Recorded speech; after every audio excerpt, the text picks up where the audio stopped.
다들 아시다시피 한국 문화는 세계의 주류가 되어가고 있습니다. 아니, 이미 그렇다고 해도 과언이 아닐 것입니다.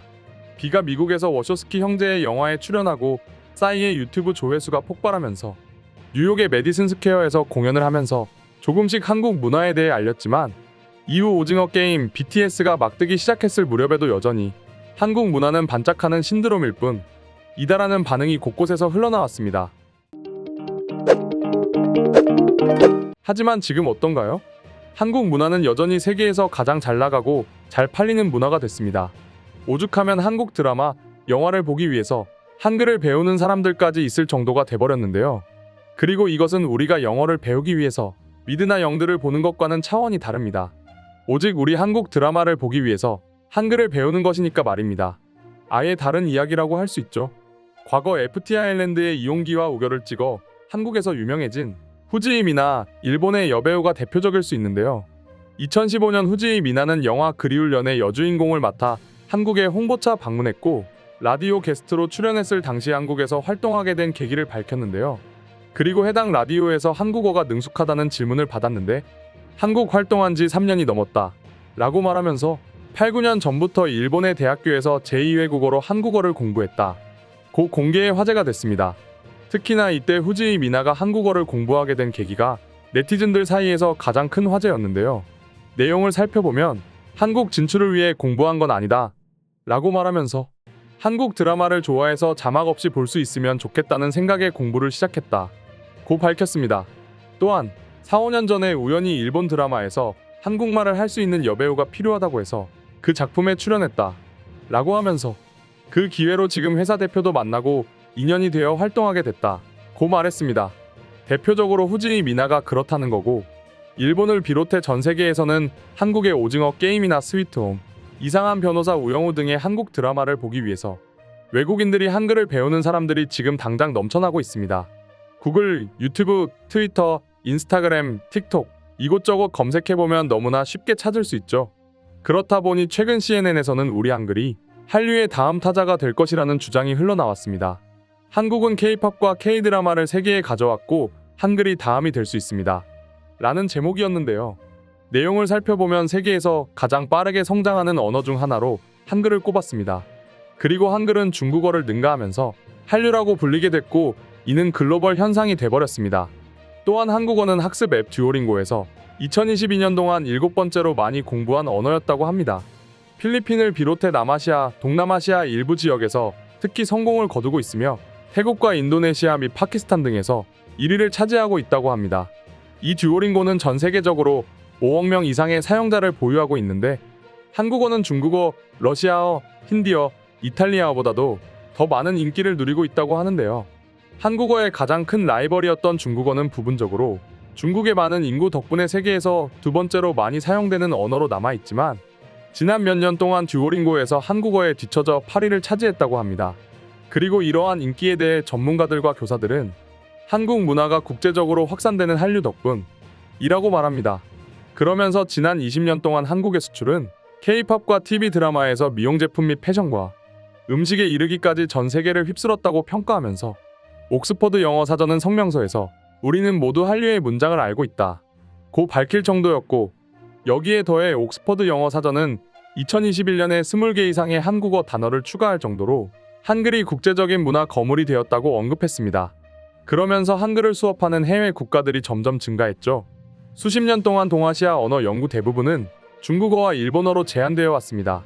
하지만 2012년 사이에 강남스타일, 2019년 영화 기생충, 2021년 넷플릭스 오리지널 드라마 오징어 게임과 이제는 의심할 여지가 없는 K-팝의 가장 큰 글로벌 스타인 BTS의 등장에 힘입어 지난 10년 동안 한글과 한류의 이미지는 완전히 바뀌었습니다. 그러면서 현대언어협회가 분석한 자료에 따르면 미국 고등교육기관의 한국어 수업을 등록한 학생 수는 2002년 5,211명에서 2016년 3배 증가한 14,000명으로 급증했다고 합니다. 그리고 이 증가치는 한국어가 모국어가 아닌 사람들이 배우기 쉽지 않다는 점을 감안했을 때 매우 놀랍다고 CNN에서는 이야기하고 있었습니다. 이에 미 국무부는 한국어를 초고경도 언어로 지정했는데 이는 영어 사용자에게 예외적으로 어려운 언어이면서 한국인에 가깝게 언어를 구사하는 데 평균적으로 88주가 걸릴 것이라고 말했습니다. 그리고 컬럼비아대에서 활동하는 한 교수는 한글이 2015년경에 처음으로 세계에서 관심이 높아지기 시작했는데 지난 3, 4년 동안 가속화되었다.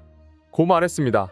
또한 한국어 과정에 등록한 컬럼비아대 학생의 수는 2017 학년도에서 2021학년도 사이에 무려 50%나 증가했다. 고 말하기도 하면서 얼마나 한글이 현재 미국에서 인기를 얻고 있는지 말해주었죠. 또한 이해를 돕기 위해 다른 언어에 대해서도 언급했는데요. 중국어, 일본어 등의 다른 인기 있었던 아시아 언어들 대부분은 지난 10년 동안 그 숫자가 정체가 되거나 혹은 감소했다고 합니다.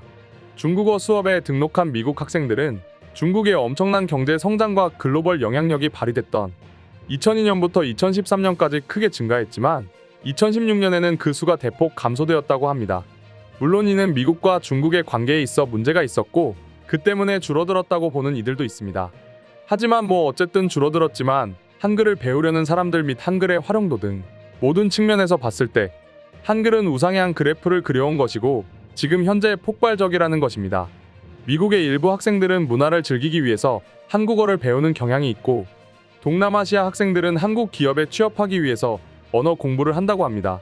이는 또 한국의 기업 역시 한류에 탑승해 세계로 뻗어나가고 있다는 것을 의미하기도 합니다. 예를 들면 한국의 SM엔터테인먼트, 삼성, 현대자동차 등의 기업이 세계 각국으로 확장하고 있습니다. 더구나 GS25 한국 편의점은 베트남에 180개 이상의 매장을 보유하고 있으며 올해 말레이시아에서 착공을 할 예정이라고 합니다. 그렇다 보니 이렇게 자국에 있는 한국 회사에 취업을 하려는 사람들도 점차 증가하고 있는 것이죠. 이 모든 것들이 한글을 배워야 가능하게 되는 것이고 결국은 한류의 다음 타겟이 이런 식으로 한글로 변화하면서 이제 한글이 전 세계적으로 뻗어나가게 될 것이라고 CNN은 보고 있었던 것이죠. 언론의 한마디일 뿐이라고 생각하는 사람들도 있겠지만 분명한 건 현재 세계 곳곳에서 증거가 드러나고 있습니다. 먼저 한국에서 그 증거를 찾는다면 한글박물관을 예로 들 수 있습니다. 김영수 국립한글박물관장은 한 언론과의 인터뷰에서 우리의 글과 말을 바탕으로 한문화 콘텐츠가 세계인들로부터 폭넓게 공감을 받으면서 한글과 한국어에 대한 관심이 폭발적으로 늘어나고 있습니다. 라고 말했습니다. 그리고 수치를 살펴보니 팬데믹 상황 속에 지난해 국립한글박물관을 찾은 관람객 수는 11만 74명이었습니다. 그러나 지난해 11월까지 2배가 넘은 24만 6,481명이 박물관을 찾았다고 합니다. 작년 대비 무려 13만 명이 늘어난 거죠. 게다가 외국인 관람객만 놓고 보면 5,804명이 늘었는데 이는 더 놀랍습니다. 2021년에 비해 무려 348%나 증가한 것이니까요. 한국에 여행 와서 굳이 한글 박물관을 찾는 외국인 관광객이 무려 348%나 증가한 것입니다. 정말 놀랍지 않습니까? 게다가 이게 다가 아니라는 건데요. 해외에서는 더 난리라고 합니다. 스웨덴 출신인 마리아 몰드릭 씨는 BTS를 좋아하는 친구의 영향으로 2018년부터 한국어를 독학으로 공부하기 시작했고 K-팝이나 한국 드라마를 보다가 한국어를 공부하는 외국인이 정말 많아요. 라고 말했습니다. 그것도 한국어로 말이죠. 그러면서 그녀는 외국인으로서 한국어를 가르치고 싶다는 꿈을 가지게 됐다고 말하며 스톡홀름 한국학교에서 보조교사로 현재 재직 중이라고 합니다. 또한 올해는 한국으로 유학을 온다고 말했는데요. 마리아는 과학적인 언어인 한글은 쉽지만 한국어는 문법과 어휘가 어려워서 중급, 고급 레벨로 가는 것이 쉽지가 않다.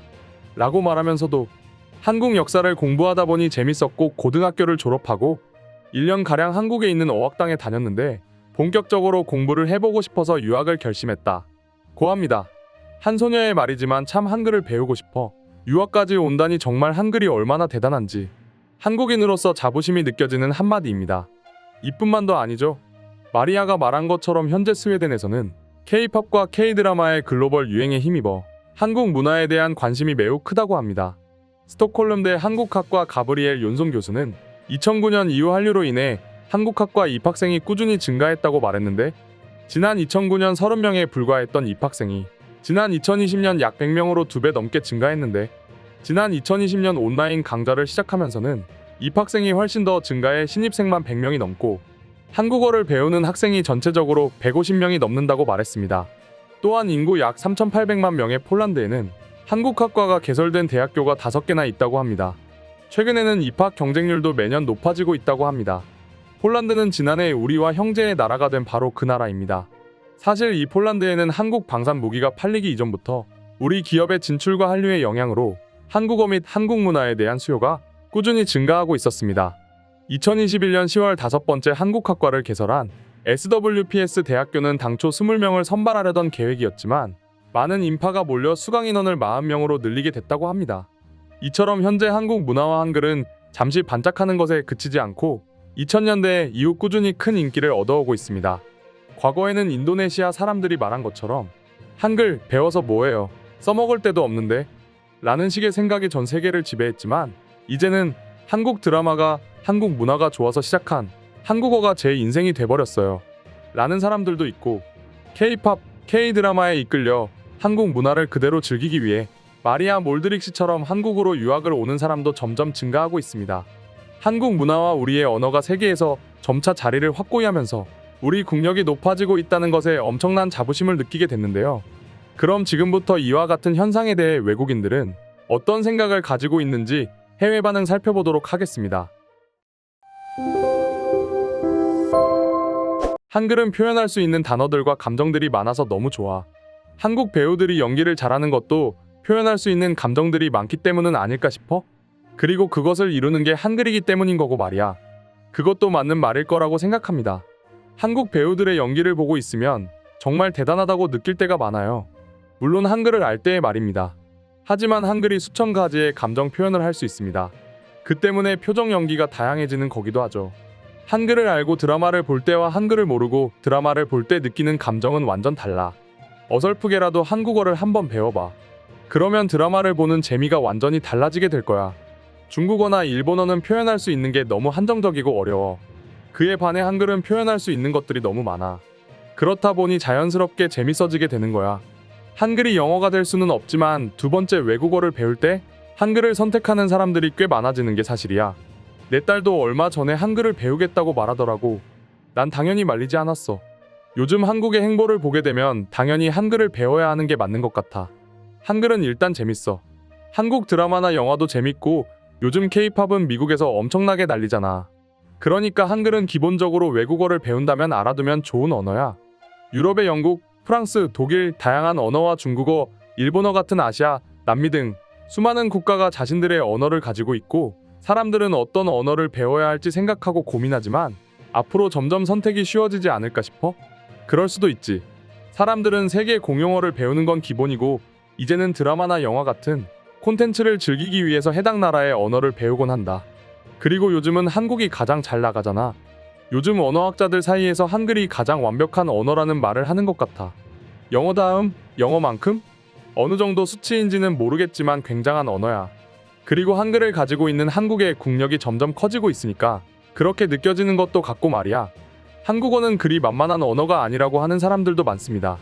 하지만 제가 한국어를 배워본 결과 한글은 꽤 수월했어요. 우리가 어렸을 때 영어를 배웠던 것보다 훨씬 더 쉽고 빠르게 한글을 배울 수 있었어요. 나도 마찬가지라고 생각했어. 하지만 정말 잘못됐다고 느끼는 계기가 있었어. 일단 한글은 어려워. 너도 알 거야. 그런데 분명 자만하는 순간이 있어. 이것도 넌 알 거야. 그럴 때 한국인들은 내게 말을 걸어. 예를 들면 누런색이라는 단어가 있어. 이 색은 과연 무슨 색일까? 노랗다? 오렌지? 도대체 뭐란 말이냐고. 한국인들은 그렇게 항상 사람들을 긴장하게 만들어. 심지어 난 경상도에 살았는데 그곳에 사는 한국인들은 하나만으로도 대화가 되던 거 있지. 어와, 등으로 모든 대답을 하더라니까. 정말 대단하지 않아? 서울, 수도권의 말이 다르고 또 경상도와 전라도의 사투리가 모두 달라. 강원도 역시 마찬가지지. 그래서 한글은 참 어렵다고 느낄 때가 많아. 특히 서울에는 전국의 모든 사람이 모인다. 난 그래서 그런가? 한글이 더 배우고 싶어. 한국 드라마를 보면 사투리가 참 많이 나오잖아. 난 재밌던걸. 이상으로 오늘의 영상은 마칠 텐데 영상이 유익하셨다면 구독과 좋아요, 알림 설정 한 번씩 부탁드리겠습니다. 다음 영상으로 찾아오겠습니다. 감사합니다.